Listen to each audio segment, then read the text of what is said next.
오늘 본문 말씀은 요한복음 18장 1절부터 11절까지입니다.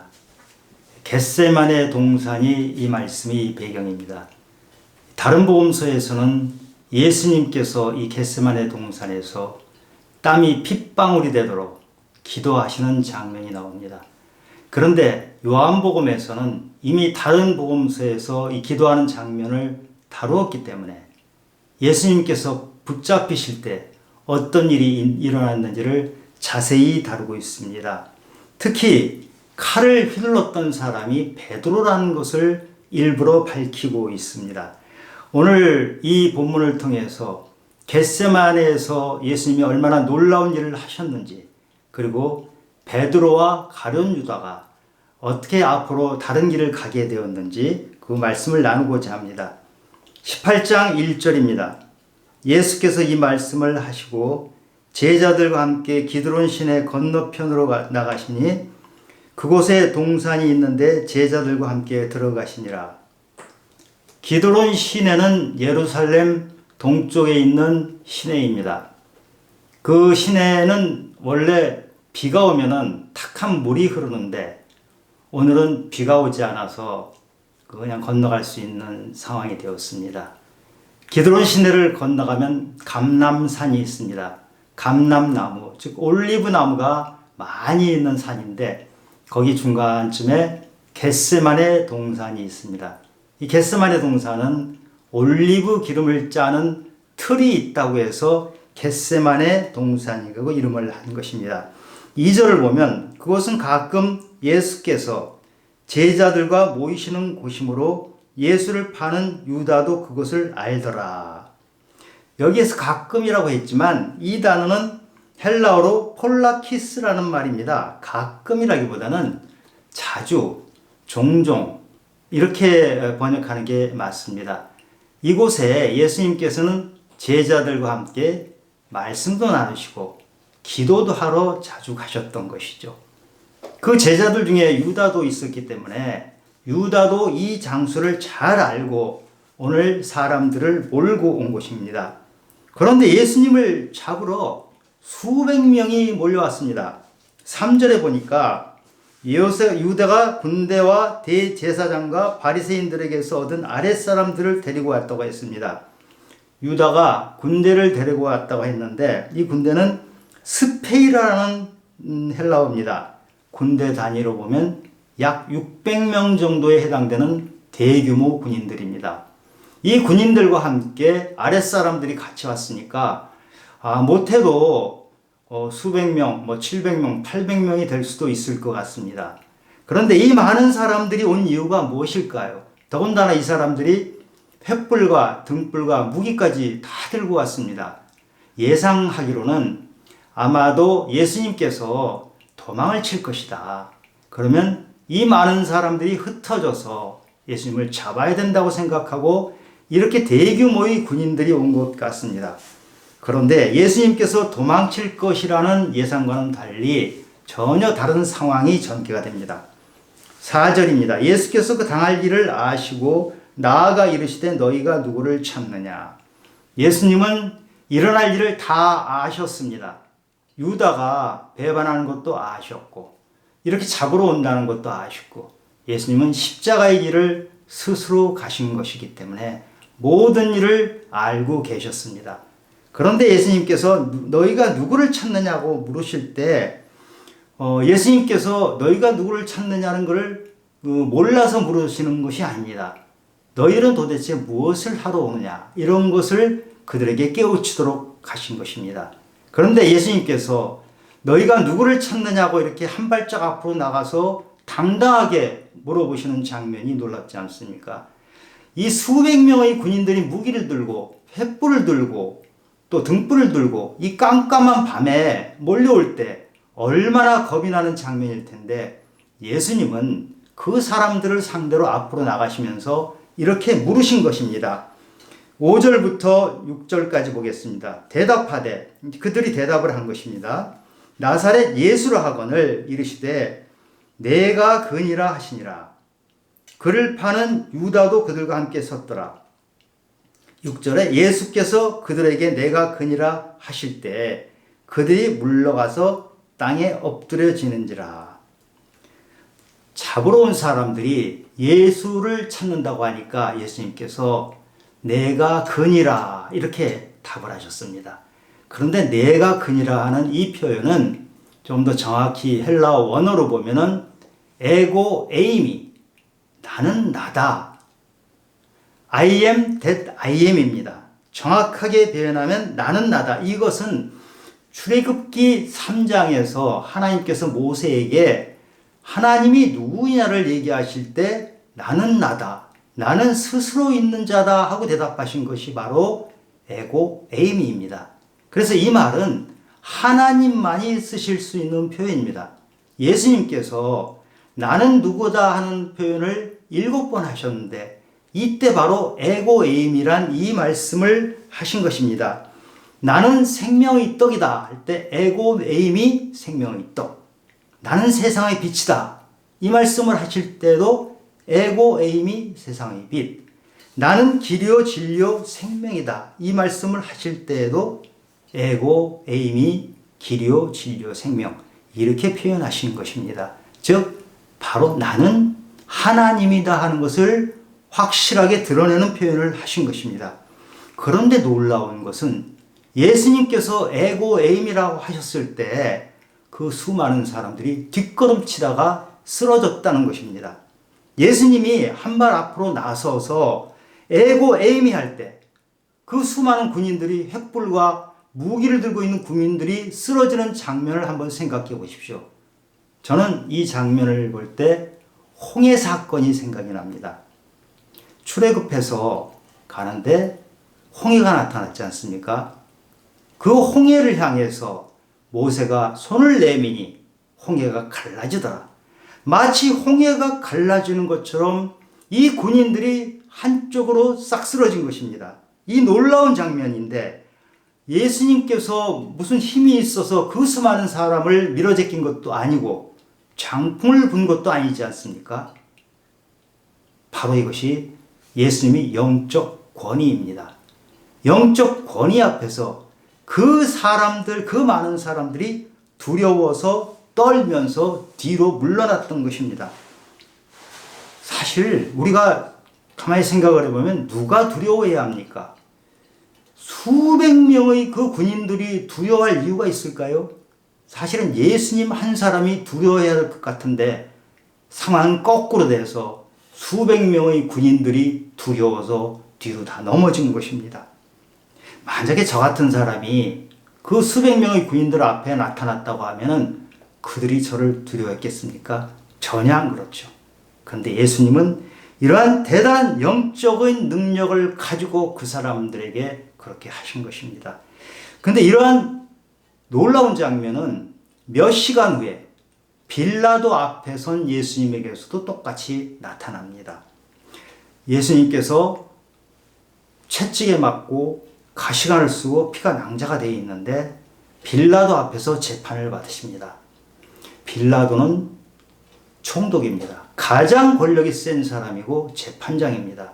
예수님은 빌라도 앞에 서 있는 초라한 나사렛 출신의 청년이고 지금은 채찍에 맞고 면류관을 써가지고 정말 피범벅이 되어 있는 그런 상태에 있는데 이 장면을 표현한 게 요한복음 19장 8절인데요. 유대인들이 빌라도에게 예수님을 십자가에 못 박으라 이러면서 못 박는 이유는 예수님이 하나님의 아들이라고 얘기를 했기 때문에 그렇기 때문에 십자가에 못 박아야 된다 이렇게 유대인들이 주장을 합니다. 이 얘기를 든 빌라도가 요한복음 19장 8절에 보면 빌라도가 이 말을 듣고 더욱 두려워하여 이렇게 기록이 되어 있습니다. 빌라도는 예수님 앞에서 이미 충분히 두려울 대로 두려운데 지금 더욱더 두려운 상태가 된 것입니다. 그런데 아니 누가 누구를 두려워해야 합니까?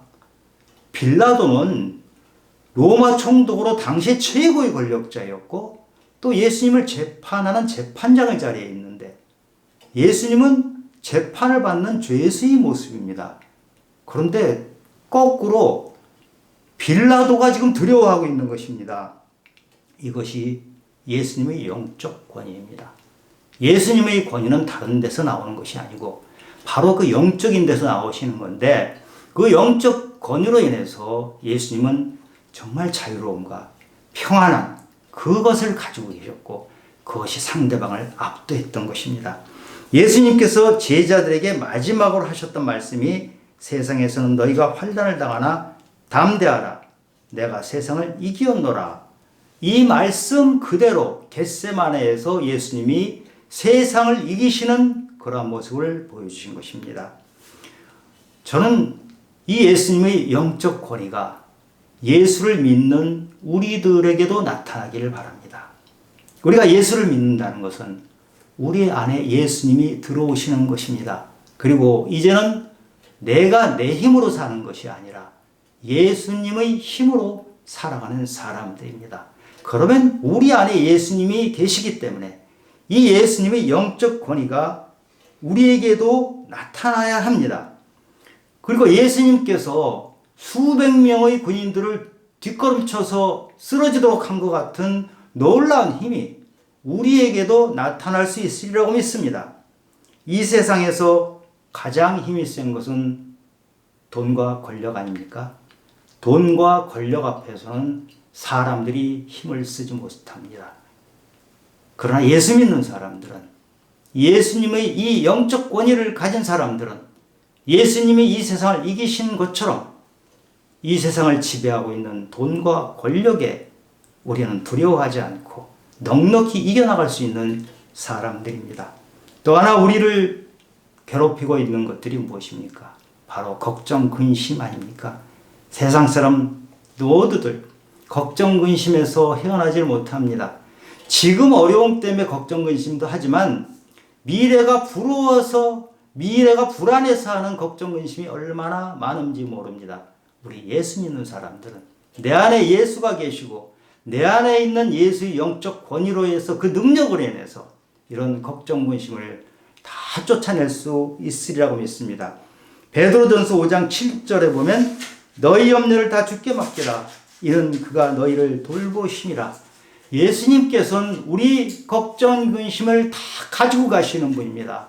우리는 예수를 믿음으로 해서 그런 걱정, 근심에서 완전히 해방되고 주님이 능력으로 살아가는 사람들입니다. 담대하게 이 주님이 주시는 자유함과 평안을 누리기를 바랍니다.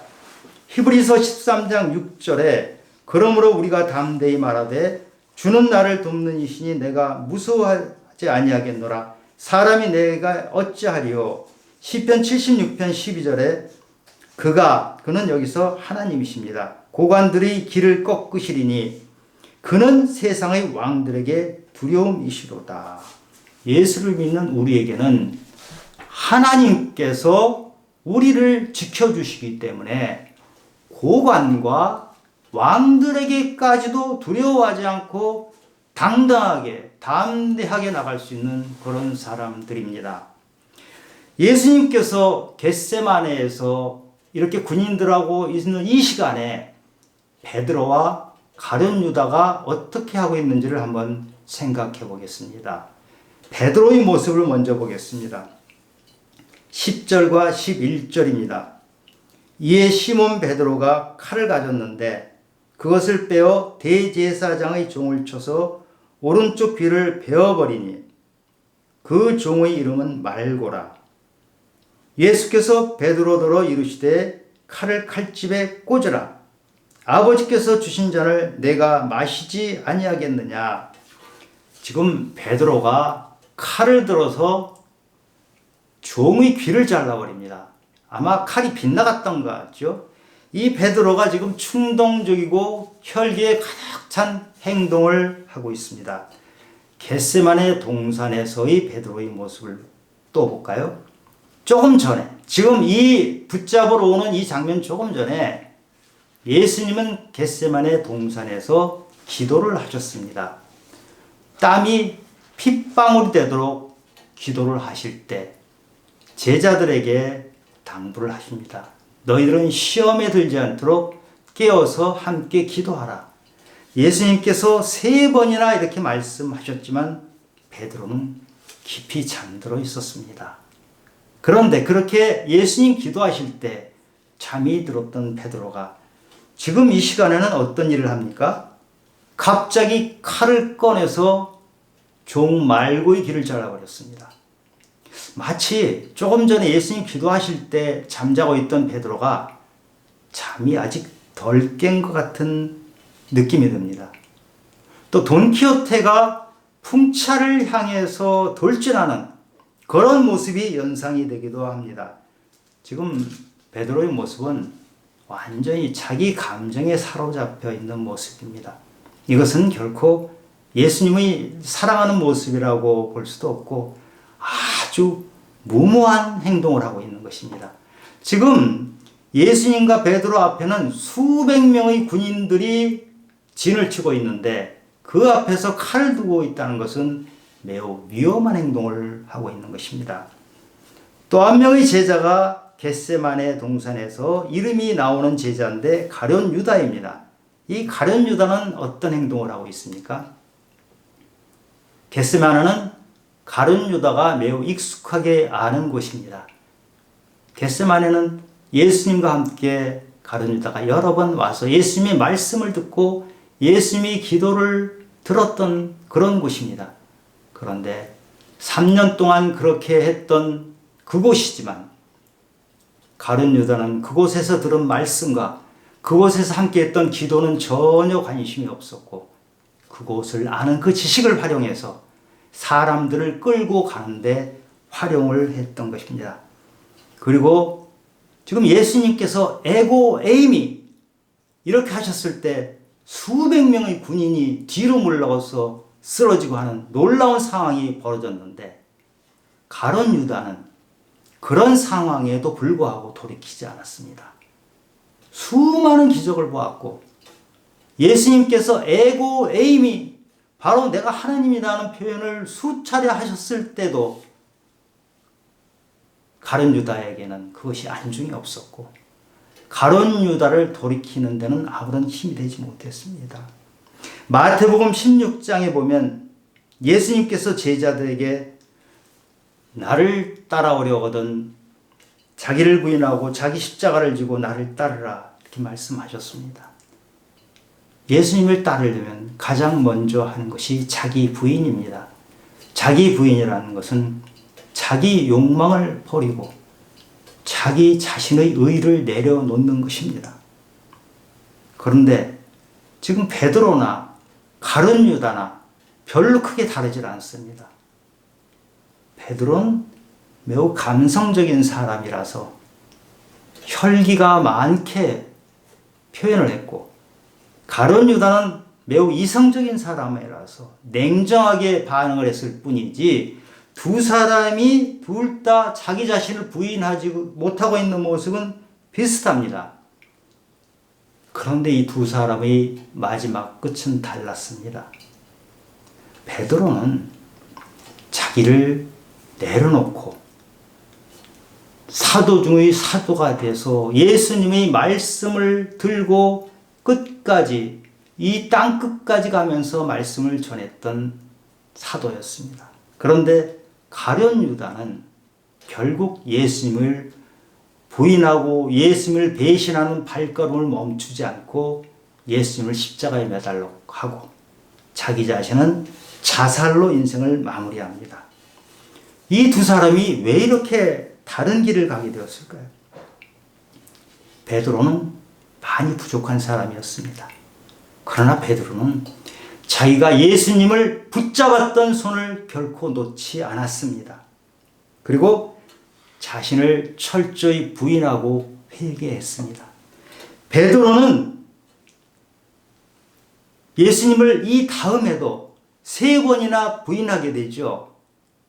대제사장 뜰에서 예수님을 모른다고 3번을 부인하는데 마지막에는 예수님을 저주하기까지 하면서 부인했던 사람입니다. 그러나 베드로는 자기 모습을 보고 죄책감에서 통곡을 합니다.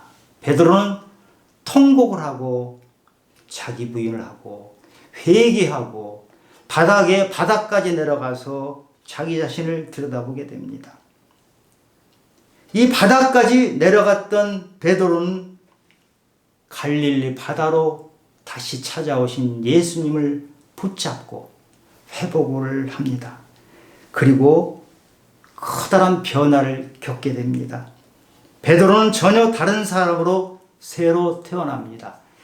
고린도후서 5장 17절에 그런즉 누구든지 그리스도 안에 있으면 새로운 피조물이라 이전 것은 지나갔으니 보라 새 것이 되었도다.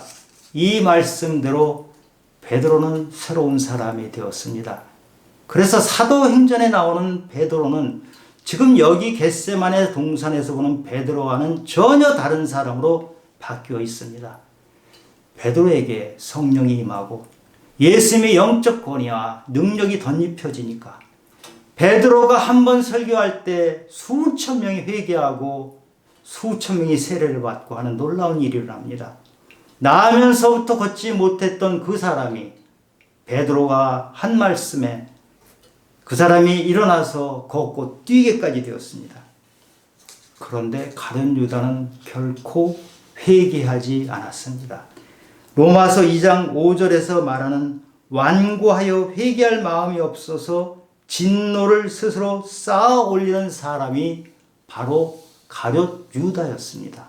가룟 유다는 완고한 사람이었습니다. 완고하다는 것은 고집이 세고 목이 곧은 사람을 말합니다. 가룟 유다는 이 땅에서 이스라엘이 해방되기를 바랐습니다. 그래서 예수님을 쫓았는데 예수님이 원하시는 것은 이 땅에서 이스라엘이 해방이 아니라 하나님 나라를 회복하는 것이었습니다. 예수님의 생각이 자기와 다르다는 것을 깨달은 가룟 유다는 자기 생각을 바꾸는 대신에 결국 예수님을 팔아먹어버리고 결국 자기는 자살까지 하는 그 길을 가게 됩니다. 완고한 사람은 자기 자신을 들여다보고 회개를 하지 않습니다. 그 대신에 남을 끊임없이 판단을 합니다. 사람들을 판단하고 정죄할 뿐만이 아니고 하나님과 예수님까지도 판단하고 정죄합니다. 가룟 유다가 바로 그렇게 일을 했던 사람입니다. 예수님께서는 가룟 유다에게 여러 번 회개할 기회를 줬지만 그는 끝까지 자기 자신을 버리지 못하고 자기를 바꾸는 대신에 예수님을 은삼시에 팔아버리고 자살로 인생을 마감합니다. 우리가 예수를 믿으면 나의 옛사람은 죽고 새 사람으로 다시 태어나야 합니다. 베드로가 자신의 죄된 모습을 보고 통곡하고 자기를 부인하고 회개하고 새 사람이 된 것처럼 우리도 옛사람을 버리고 정말 우리가 예수를 믿게 되면 나의 옛사람이 보이고 옛사람이 싫어집니다. 그러면서 우리는 새로운 사람으로 바뀌게 됩니다. 그런데 만약 우리가 교회를 오래 다녔고 예수를 오래 믿었다고 하면서도 나는 옛 모습 그대로이다. 나는 나의 완고한 모습을 그대로 가지고 있다. 그렇다면 예수님께서 내 안에 지금 안 계신 것입니다. 예수님께서 내 바깥에 계신 것입니다. 신앙이 미지근했던 라오디게아 교인들에게 예수님께서 내가 문 밖에서 두드리노니 누구든지 내 음성을 듣고 문을 열면 내가 그에게로 들어가 그와 더불어 먹고 그는 나와 더불어 먹으리라 이렇게 말씀하셨습니다. 3년 동안 예수님과 함께 다녔던 가룟 유다는 그렇게 오래 있었어도 자기 문을 열지 않았습니다. 예수님은 가룟 유다의 문 바깥에 있었습니다. 지금같이 추운 겨울에 예수님은 문 바깥에서 덜덜 떨면서 문을 열어다오. 문을 열어다오. 내가 너와 함께 문 열고 들어와서 함께 먹고 마시고 너와 함께 하고 싶다. 이렇게 하셨지만 가룟 유다는 끝까지 그 문을 닫아 걸었던 것입니다. 저는 우리 믿음의 식구들이 가룟 유다의 길이 아닌 베드로의 길을 가기를 원합니다.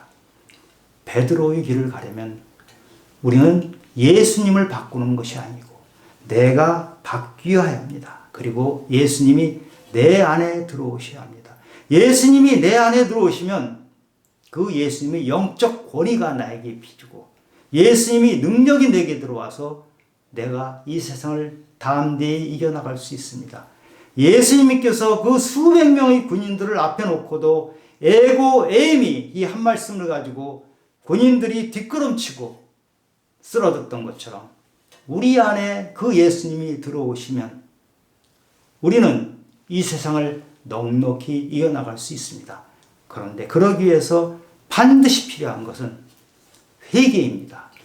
회개를 하지 않으면 우리는 가룟 유다의 길을 갈 수밖에 없습니다. 회개를 하면 베드로의 길을 갈 수 있습니다. 저는 여러분이 모두 베드로의 길을 가기를 원하며 베드로의 길에서 예수님이 주시는 영적 권위, 영적 능력을 가지고 이 세상을 담대히 이기며 살아가기를 예수 그리스도의 이름으로 축원합니다. 기도드리겠습니다. 하나님 아버지, 겟세마네 동산에서 예수님은 대단한 영적 능력을 보여주셨습니다. 하나님, 부족한 베드로가 자기를 부인하고 회개하며 예수님의 길을 따라갔던 것처럼 저희들도 저희 자신 부족한 것들을 내려놓고 저희들 의를 내려놓고 욕심을 내려놓고 주님 앞으로 나가서 모든 것을 회개하고 주님이 내 안에 들어오시는 영광을 입도록 도와주시옵소서. 주님이 내 안에 들어오고 우리 안에 들어와서 주님이 영적 능력을 우리가 덧입어서 이 세상을 담대히 이겨나가는 그러한 삶을 살아낼 수 있도록 도와주시옵소서. 모든 말씀 예수님 이름으로 기도드렸습니다.